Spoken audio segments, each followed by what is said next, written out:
Musungu, KTN, Nairobi.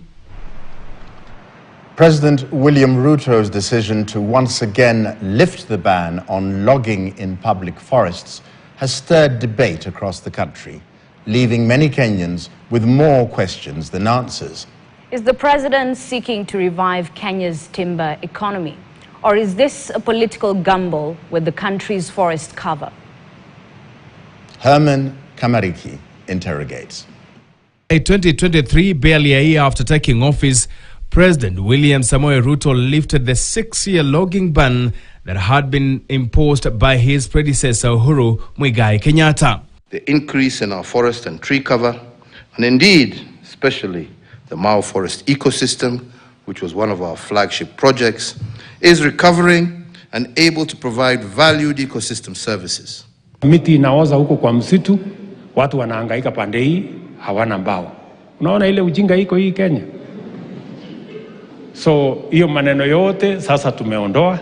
At the time, the Environment Cabinet Secretary Soipan Tuya defended the decision, arguing it would revive the timber industry, create jobs, and cut dependence on imported wood, even for items as small as toothpicks.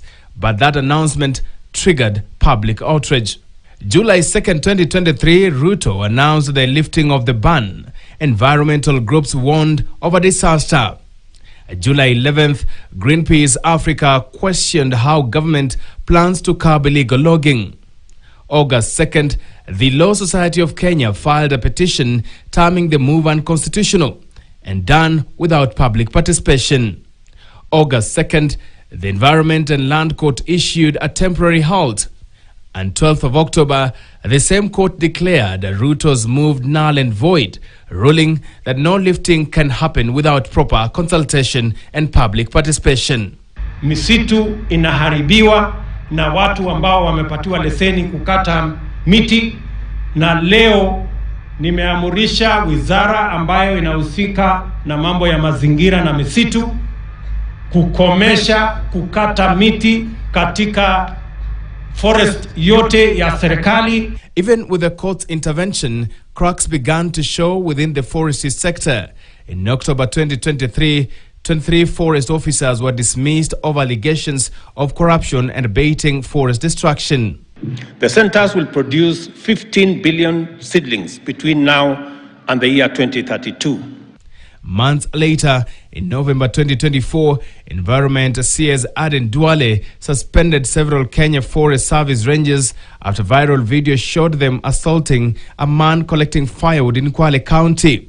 Years earlier, the late Raila Amolo Odinga accused President Ruto of backing logging and encouraging forest encroachment, a position Raila had strongly opposed. Now, with the logging ban once again, familiar questions are resurfacing. Has public participation been conducted this time? Or is the president defying a court order, risking contempt of court? After all, when he took office, President Ruto pledged to expand Kenya's forest cover, promising to plant 15 billion trees by 2032. But critics argue that his latest decision betrays his own environmental pledge, that while the president speaks green, his policies are cutting deep into the very forest he vowed to protect. Herman Kamariki, KTN. Away from logging, the ethics and